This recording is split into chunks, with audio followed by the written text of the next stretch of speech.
Well, welcome to our third gathering of this second month of our community building, conscious living, oasis energy.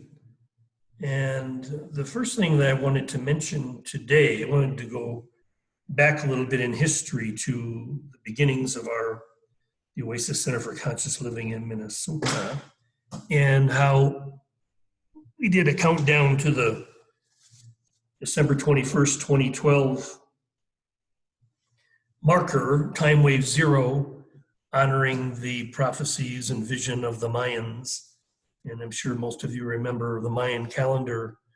And it was quite intriguing to me. In fact, I studied it quite a bit, and that informed a lot about this little book that I wrote, The Third Pulse, which is basically about the last 100 years of Homo sapiens from 1932 to 2032, and the three significant markers that were part of that, the three energetic pulses, the second of which was the Beatles, which I've talked about, the 1967 BBC event, Summer of Love, All You Need Is Love. But what's interesting to me is the coming third pulse, which again might be a particular event, or it might be a collection of events. Like Carolyn Myss describes, this second coming of the Christ is not an individual or an event, but 1,000 points of light around our world coming together with a like-mindedness that would be enough to create the tipping point that would then form the marker. We've been birthing a new Earth since December 21st, 2012. According to the Mayans, that was the end of the last Earth, a period of many thousands of years that came to a close at 2012. And the thing that's important is that in the Mayan calendar, there's the very clear description of this principle of acceleration, where each era or Katun would be 20 times shorter as we approach 2012. So there was the second to last Katun, 240 years. The second to last Katun was 12 years, and then the last Katun was 8 months, which ended at December 21st, 2012. So it occurred to me today that I should mention that on the other side of time wave zero, we're of course beginning again. And so we would have this first Katun, which probably none of us could remember. I think we were probably in such a state of shock that it appeared that nothing happened in early 2013. But remember that 8 months was just with this one era, which again, remember at the end of this Mayan calendar, it was the darkest of times. So December 21st, 2012 would be the darkest of all times during this, say, 15,000 year history of our species. And then out of this darkness, we would slowly, well, not actually slowly, quite rapidly, because remember with the principle of acceleration, as much would happen in the first 8 months as would happen in the next 12 years, the next 240 years, the next 4,000 years. So it's like, anyway, right now we're in this period of 12 years, the second Katun, which will end in August of 2025. And so it's really important to remember that this period that seems so dark, and it might seem like it's could just go on and on and on, last forever. It's actually the beginning of this birthing process. And so, like Lynn was just saying about the caterpillar, we're in this cocooning period, which would, according to the Mayan calendar, last for 12 years.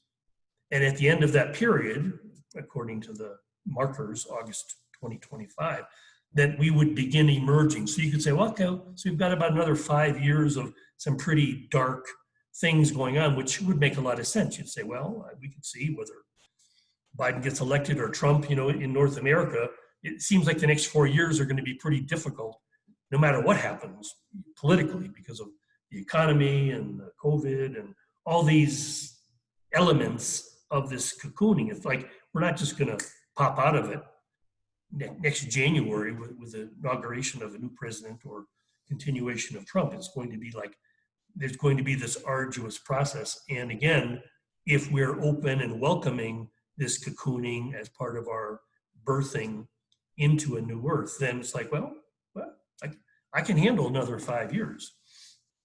You know, if I was here saying, well, it's probably going to stay the same for the next 50 years, well, that would be a little bit depressing for any of us that are well on in our age. We're not going to be here in 50 years. So personally, I always had the vision that I'm going to see a significant process of transformation in my lifetime. And like I said, I predicted in this little book that it would actually be October of 2032 that I would see something very significant. And, you know, again, I may have just seen the end of my personal existence as a body and a person. That might be the day of my death that I was visioning, because that would be a pretty amazing experience. I look forward with great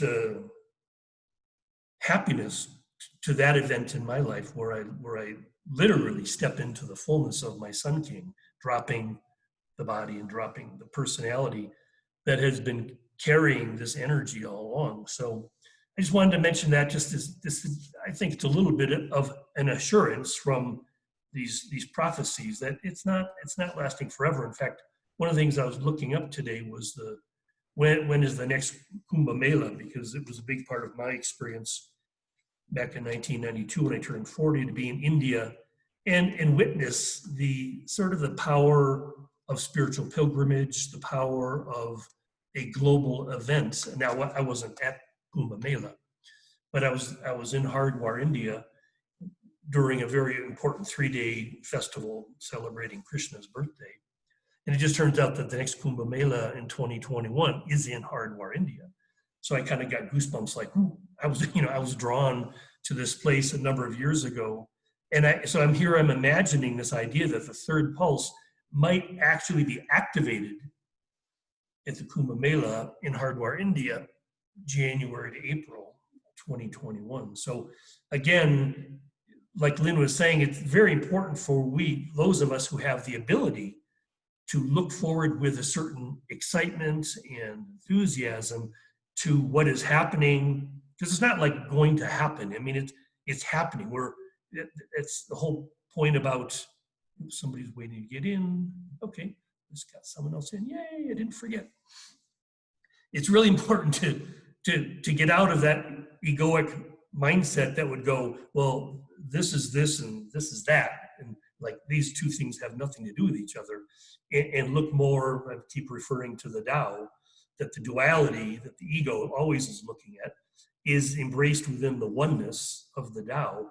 And in that oneness, basically the description of anything is that it's always the same. It's always part of the one. So in this process of transformation, all of the elements are equally important, equally worthy of celebration.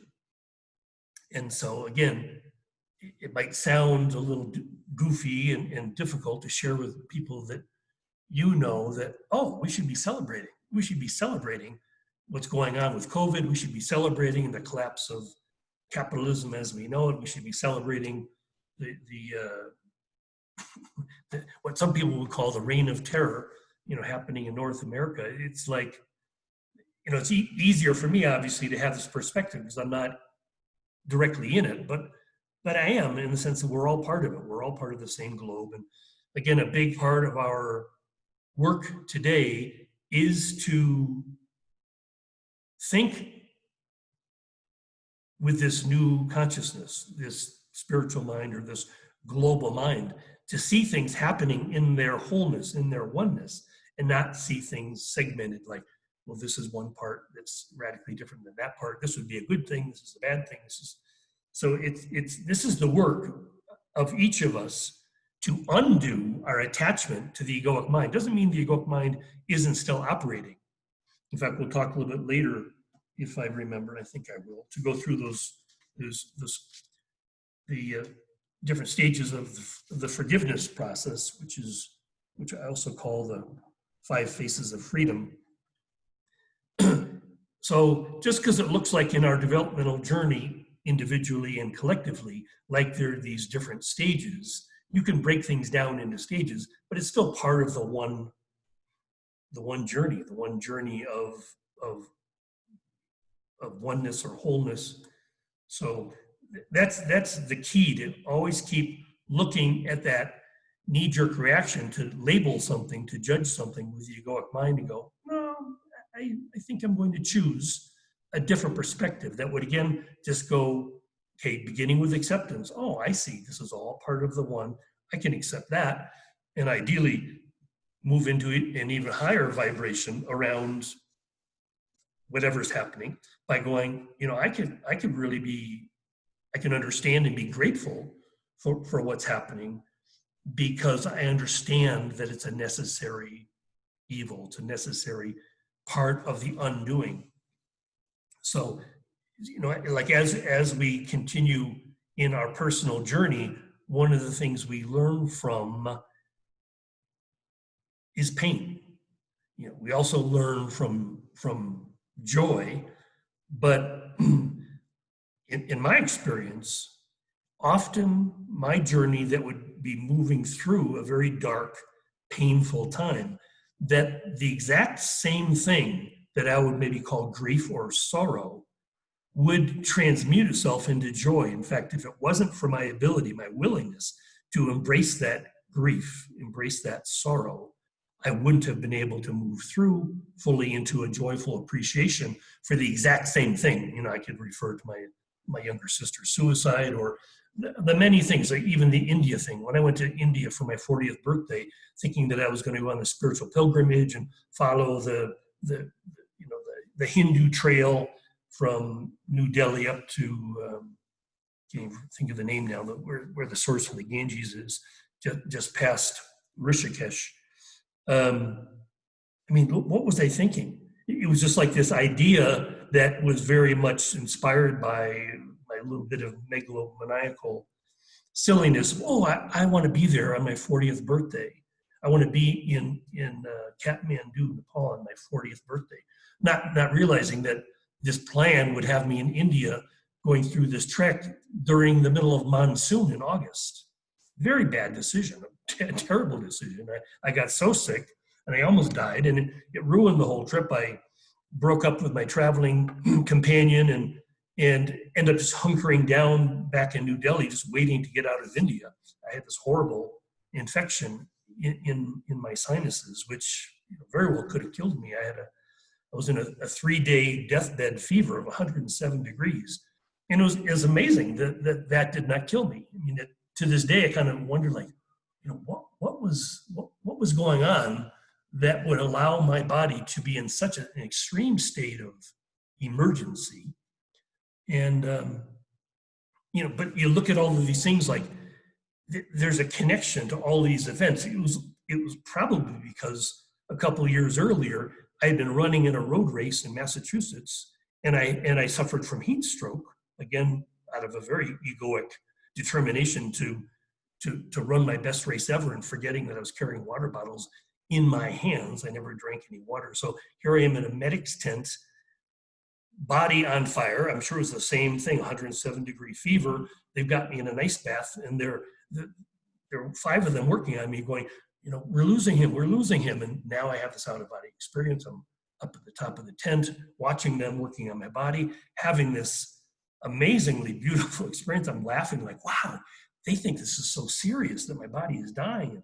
And I realize just in this moment that this is a really thrilling, exciting, wonderful event, and all of that. So it's kind of like these things that happen to us, there's a connection to this suffering that ends up being the very thing that sets us free. And it's kind of like, that expression of what doesn't kill me makes me stronger. Well, I've literally experienced that through a number of events that were definitely, again, driven by this egoic need to accomplish a level of spiritual mastery, or whatever I might have called it at the time.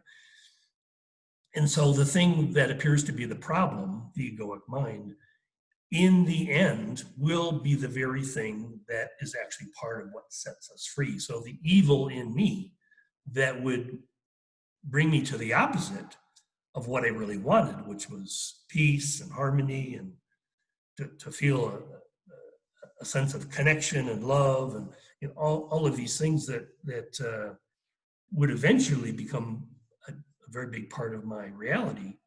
At the time, here we're wrestling with demons. And so again, I'm offering this, and for those that would continue on and form an ongoing group, like doing this life map, doing this deep search, where we really see all of the pieces connect. Like there was this mastery from the time we took birth, there was this mastery that was orchestrating every step of the way.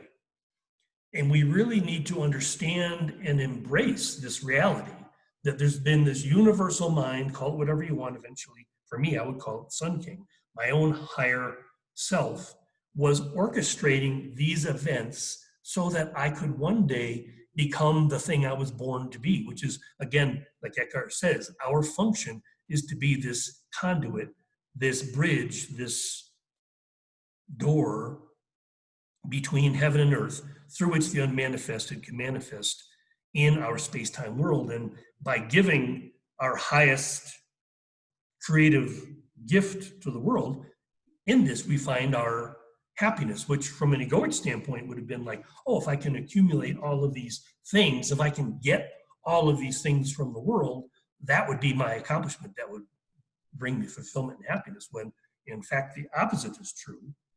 It's only really by losing, by failing through acquisition, to find it that we come to an understanding one day that, wow, it was actually via surrender, via loss, via suffering, that I would come to this level of freedom. It remind me, if I can, just because I was just browsing through this book, maybe later I can introduce what I wrote at the time. This is back in 2007, but guidebook for a New Earth. I have 7 principles of a new earth. So maybe we'll get to that later also. But I was just mentioning, because service, and again, this is something just like not understanding forgiveness. People have, in general, the world has a very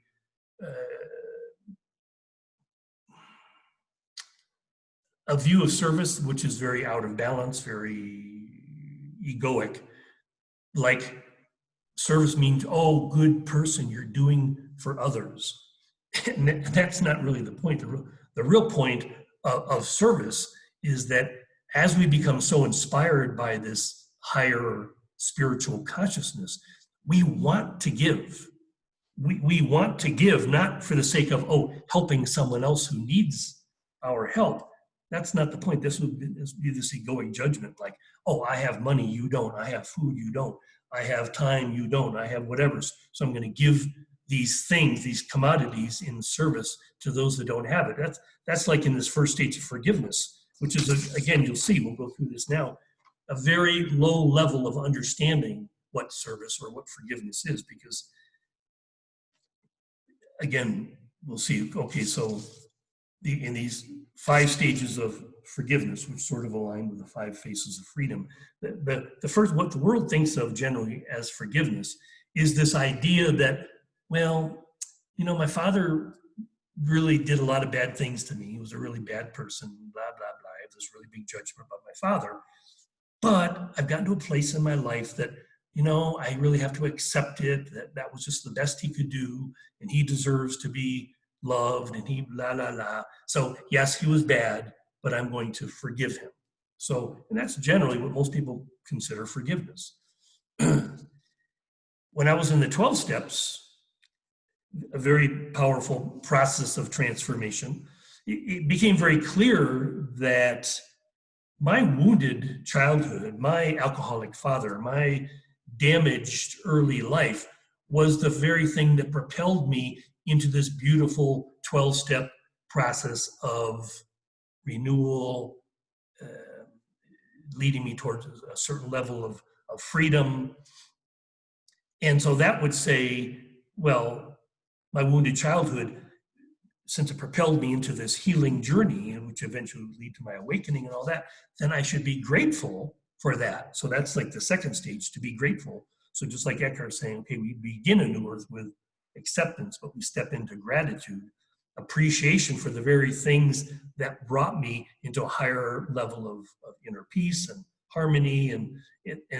But again, that's still very self-centered. Okay, so the third step in this process of seeing forgiveness with new eyes is, for me, came from A Course in Miracles, where basically said the past is over. There's no past. There's no. It was just like an illusion. It was like a dream I had, and it doesn't really exist. So getting to that present, or Eckhart Tolle's, the power of now, getting to that present consciousness where the past has no effect on me whatsoever. That I actually can accept that I have the ability with my consciousness to see things in a more neutral way, like what Byron Katie would say, loving what is, just seeing things as they are. Okay, so that would be what I would just consider neutrality, but taking it a step further, and this is actually part of Byron Katie's work with the reversal, that you could actually see the opposite as being equally true from what you originally thought about your childhood or whatever. But I would refer to a basic way we see the world, that the common problem that the world experiences, which comes out of the tribal and the egoic consciousness, is that we see the world as the source of our happiness, the source of our comfort, the source of our existence is coming from outside of me. So basically, the consciousness would say the world is for getting from. So so I would say that's the problem that needs forgiveness, is believing that the world is for getting from. And the reversal is to say, wait a minute, no. Actually, what I'm starting to realize through these spiritual teachings is, no, the world actually exists for me to give for me to be the conduit through which my creative expression. So it's like I need a place to do that. Like, hey guys, thank you, because you're here. I get to do this thing today. I get to be this a little kooky, messenger of this powerful spiritual truth. So it's like my world is for giving too. So that's the real forgiveness, seeing the world as a place to give. So you wake up every day, it's like, well, here I am. I have another day. What is today for? Today is for me to give my highest creative expression to my daughter, to my wife, to my gardens, to my building projects, to other community members, to whatever. Every day has exactly the same purpose. It's simply a space-time template. It's a place to give. So, again, what we come to see, remember the whole teaching of A Course in Miracles and all that, is to recognize that my body and my person is simply a device, a communication device through which the true self that I am, that I call Sun King, this true self needs this device to express. When I work in the garden, I'm using my body. When I'm hugging my daughter, I'm using my body. I'm using my person. I've written a lot of books. I'm a pretty good speaker. I spend a lot of time with the craft of words to articulate. So even that, everything that we're doing is in preparation for us to be the best possible conduit through which this unmanifested might manifest into the world. And it doesn't matter if we're doing it through art or through science. Some people are moved through more of a bhakti yoga thing, a devotion. They want to just do spiritual practice, or they want to be doing karma yoga, just helping those in need. But again, the whole point, like I was saying before about service, is I'm not helping those because they need my help. I'm helping those because I need to give. And so the one you're helping, you actually become grateful for their neediness, because again, they're giving me the gift, the opportunity. Now, I'm not driven to help people. In fact, it's really interesting, and we'll talk about that another time, maybe not in this group, but this idea about this path of mastery, that one of the things that we truly will step into one day is the recognition that we're actually not ever doing anything for anyone else. That's never the foundation of our action. Is like, oh, this other person, like my daughter needs a hug. That's not really true. I need to hug my daughter. Like I need to be that loving presence because it's what I am. So it's like, again, we're coming into our wholeness. We're coming into our radiant truth. We're not doing anything to help someone else.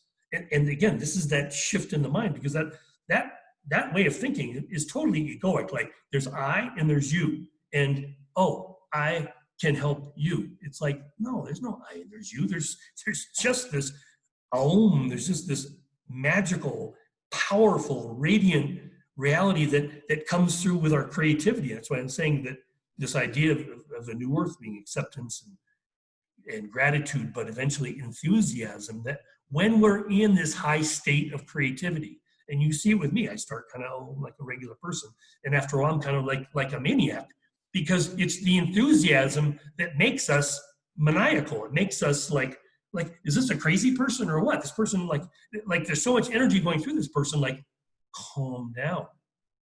Okay, and I said that to myself after most of the talks, like, wow, Louis, calm down, go, just relax. But in the process, whatever we're doing, I hope people, if they're painting or sculpting or writing or gardening or whatever they're doing, if they're feeling this connection with the elements, feeling this connection with the spiritual radiance that wants to express itself through us, that they feel joyful, they feel excited, they feel enthusiastic. Okay, so that was one dimension, these 5 stages of forgiveness.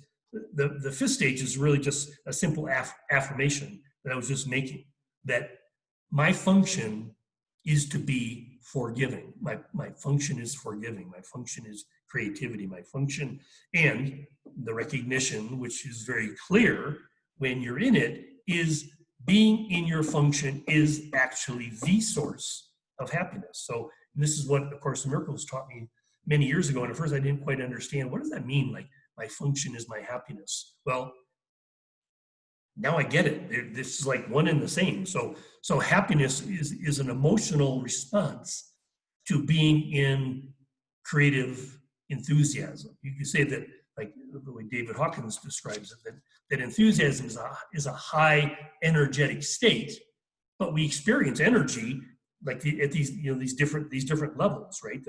We talk about the chakras, but I talked about with Biodanza, the 5 life forces, vivencias. And so in our emotional heart space, we would feel enthusiasm as happiness or joy or love. A lot of people talk about love being a very high state of human expression. And I respect their belief, but Hawkins didn't say that at all. He said, love vibrates at around 550, 600, which, it's beautiful. It's very lovely. But enthusiasm is vibrating 3 or 4 times as high. 800 is many times higher than 550 or 600. It's not just a little bit higher. It's like way higher. So, the idea, even people talk about Jesus or whatever, they would always talk about any high spiritual master as a very loving presence. And I'm like, well, it might or might not appear that way, because I think there's been a lot of masters in recent times that may have not been considered loving or giving, or they're sometimes considered like kind of like crazy people. Osho is a good example. I mean, Osho, some of the stuff that I read that he wrote rocked my world. It's like, wow. I mean, he really got it. Now, he was not able, because of his situation. This is the difficulty that many high level individuals have suffered from, is if they're surrounded by people that would adore them, elevate them, then, okay, now whether it's your own egoic process or the egoic processes of people around you, if anyone makes that mistake, including yourself, of thinking that, a high level awareness is, higher than or better than me, then suddenly there's a problem, because spiritual truth is being interpreted by an egoic mind. And I would say, even in some cases, even the tribal mind, there's been a lot of individuals throughout time that have been surrounded by these devotees that were like, oh, like you're God, you're like, I'm nothing, you're God. That's the tribal consciousness. Like, I'm nothing, you're God. The egoic at least is like, hey, I'm pretty cool, but you're a little cooler. It's like still comparing like the individual instead of looking at the expression. So the expression like that came through Osho was sometimes one of the clearest things that I had ever read. I remember some years ago reading a book, Three Magic Words, and I don't think there's the guy who wrote it was any kind of a high level teacher, but this book came through him, kind of like I had mentioned before, M. Scott Peck, writing The Road Less Traveled. Amazing things can come through the channel, and the channel may or may not be in a place where they can actually really accept it, where they can actually integrate it, where they can deal with it. And, again, I think this was part of one of my first teachers, Claire Ludlow, her advice to me, pray to stay small. That the same thing could have happened to me. So luckily here I'm hopefully old enough that I don't really care, mature enough in my process where I don't really need to be getting attention or receiving devotion or all of those things that become part of the human predicament, right? Because it's like the human, again, this communication device, the human is not really what's speaking, right? The human is not responsible for this wisdom. The human is almost has nothing to do with it. It's like in my personal life, my human self had to go through decades of very difficult struggling and suffering to get to the point where I would not take it any longer so seriously. I would not confuse the radiant Sun King energy that wants to use the person and the person's body as a communication device, to confuse those two at all. So again, this is part of what I want to work with those who want to continue and want to use this teaching, this wisdom, this energetic reality in their own lives to say, okay, however far along I've come, if there's still vestiges of like human pride, for an example, or I'm not sure what other words to put on it, but if we go back to Hawkins, which I'm not inclined to do right now, you can see the trappings in the tribal mind, obviously, but in the egoic mind, but even in the lower levels of the spiritual consciousness, you can see the traps that everybody are prone to fall into. And so that's what we truly want to avoid, because if we are literally as 1,000 points of light, and I'm sure there'll be many more than a few thousand of us, maybe tens of thousands of points of light, that the key to our really building this new earth, the foundation has to be clearly not egoic. It has to be clearly not tribal. It's like, okay, here's the tribal stuff. Here's the egoic stuff. Let's compartmentalize those. Let's honor them for what they are. My tribal mind is really disappointed that New York Yankees are not in the World Series. Well, big deal. It's like, who really cares? Is that really that important? But it's part of me. I mean, I feel very sad or angry or whatever when my team doesn't do well. So it's like, so the biggest challenge for many people on the spiritual path is they've learned in many of the wrong places that, oh, these low level ways of thinking are like evil. We need to eradicate them. Even Eckhart spent way too much time talking about the ego as a problem. We need to overcome the problem of the ego, and it's not really true. The ego is not something to be battled with and overcome, because that's what the ego loves. I mean, so again, what I've always stressed, and this is where I do mention Hawkins, where we want to look at these vibratory levels that are so powerful that if you focus on them, if you build them, if you take your energy body, the last week, one of the things I got about halfway into is, the actual understanding of our relationship with the energy body, that literally we can feed the energy body, we can strengthen the energy body, just like we can strengthen the ego, right? We built the ego from the time that we were 6 or 7 or 8, we began building the ego. And many of us kept building the ego until, well, for me, I broke at 33. So thank God I didn't keep building the ego. And some people, that's what they're doing. They still are building ego into their 40s and 50s and 60s. Maybe if they're lucky, they collapse sometime along. Louis, your video dropped. Do you have your camera adjustment? I can't see you. I don't know if others can, but. Yeah, the video stopped. Yep. Okay, thank you. Yep, thank you. It always takes a minute when I can't start it again. There we go. Okay, well, luckily, even though there was no video, I was still flowing, and now I'm just, I guess time to shift the flow. What were we just talking about? Feeding the energy body. That a big part of our work, and this is what we'll maybe spend all of next week talking about, is literally how do we build together this new earth? Because again, that what I see as our primary work in the next few years is coming together with the mindset of, okay, I get it, this cocooning process, whatever's going on in the world is actually serving what we're doing perfectly. So I don't need to pay attention to that. Let them do what they're doing. What some of us are called to do, what I know I'm called to do, and I hope some of you are, is when others are ready, we can be the place they turn, right? Whether it's this group or my center in Ecuador or whatever. People are going to become ready in ever increasing numbers.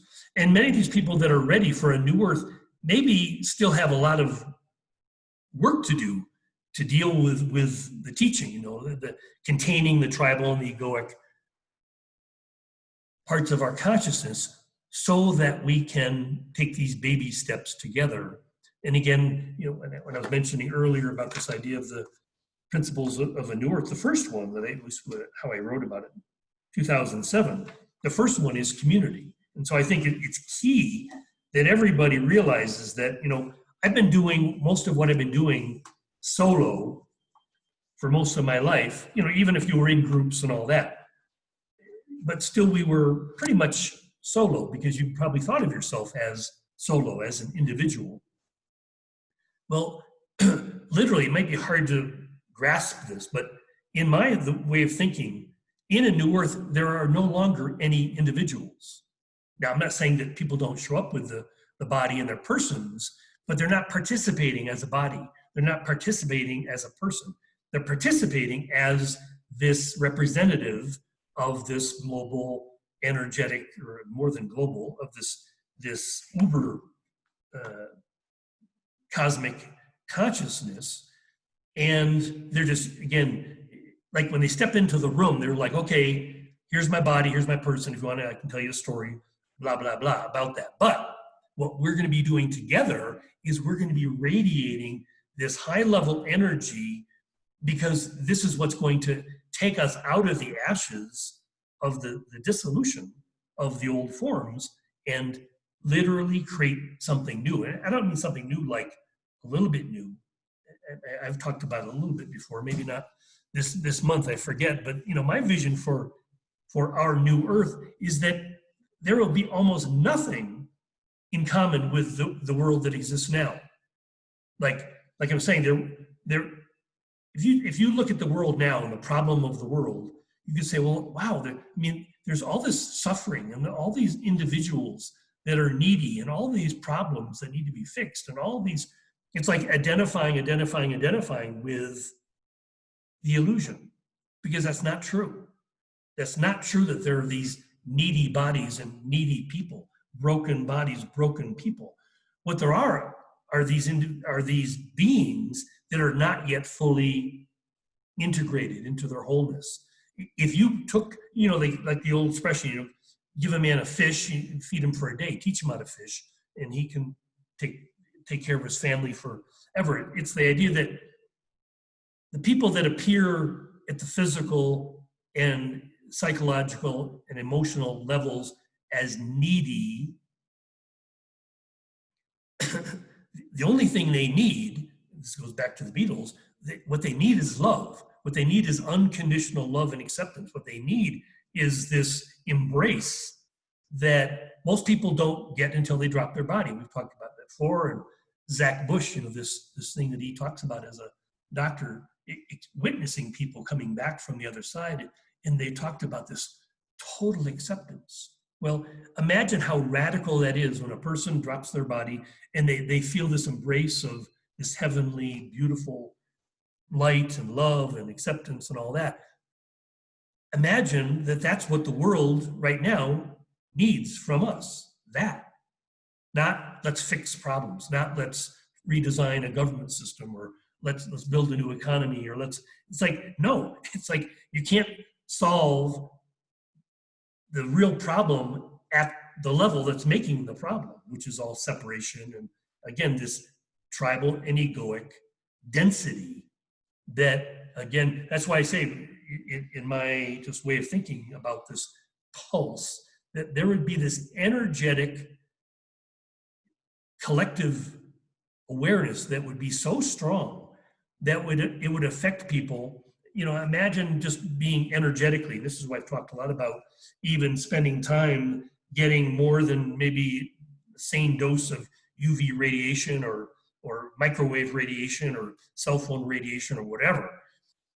If you could imagine the radiation as something that could help you, just like a virus could help you or a cancer could help you, this is where you listen to someone like Zach Bush, who can say it much more elegantly than I can. But these things that appear to be problems are always something that's trying to help us remember what we truly are. And in this process that I know very well at the personal level, my confidence is that we are moving in the same way collectively, and that the world is going to see something that would have appeared utterly impossible, miraculous, only 50 years, 100 years ago, who knows it. It's kind of like if you were able to go back in time and talk to your great-grandparents about, well, there's going to be this amazing technology someday, called via the computer, the internet, and, doing Zoom chats and connecting to everybody around the world. It's like, they would say, you're crazy. Like, how could that ever happen?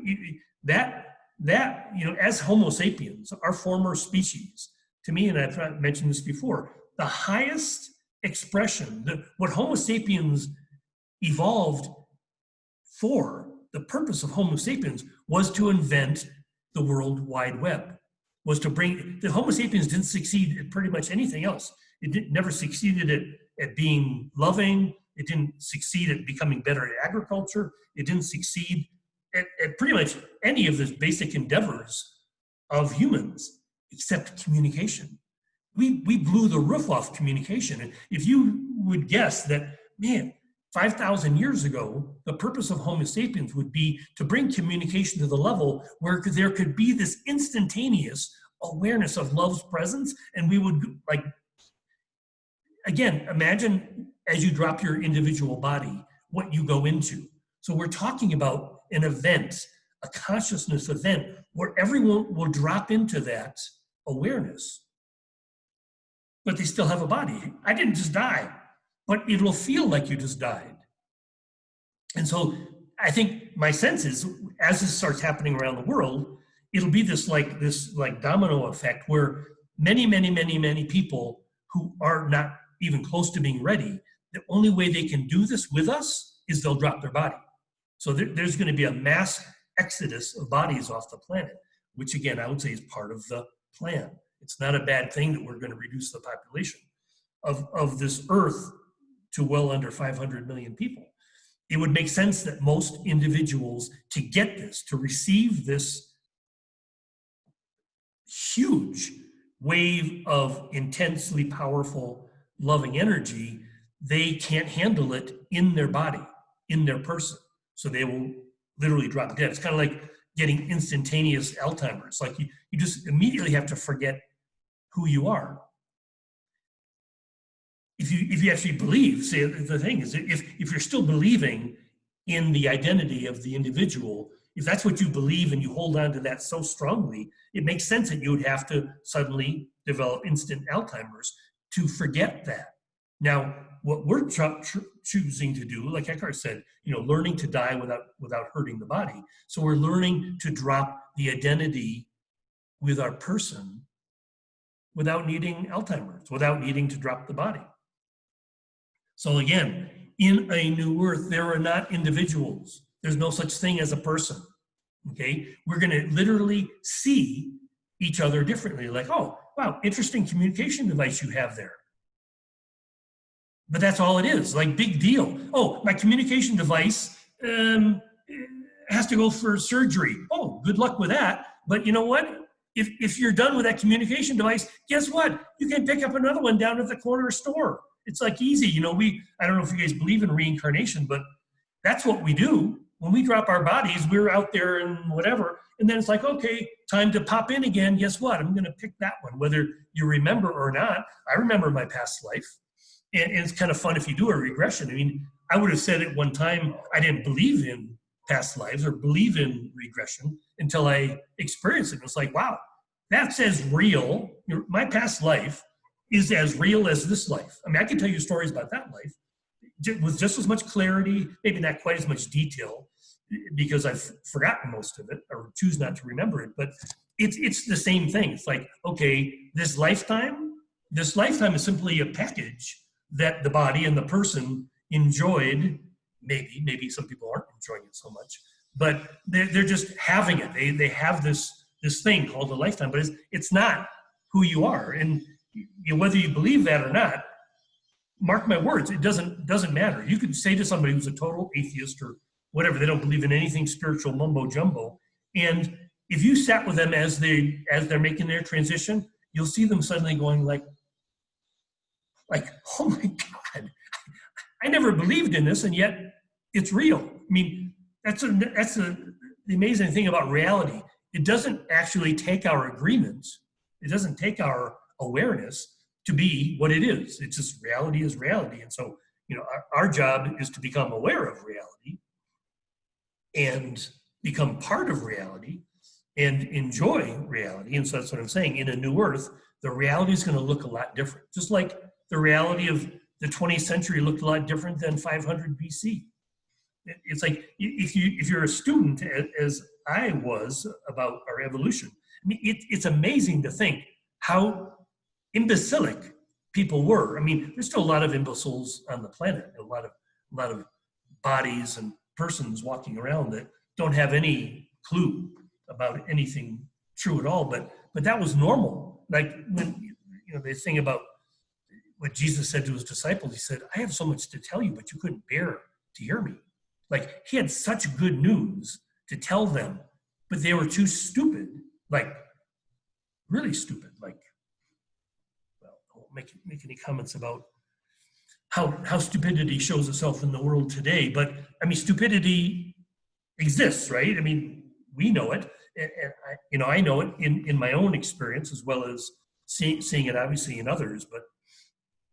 But the key is to recognize that the cure for stupidity is consciousness. It's not to, most like parents bringing up children, they think their job is to teach the children right from wrong and all that. And that's a pretty common error that parenting will bring out, because you think you have to protect the child from harm. But anyway, I think I'm starting to ramble, so I must be, I'm over my 45 minutes. So I'm going to turn off the recording and we can chat about everything we want.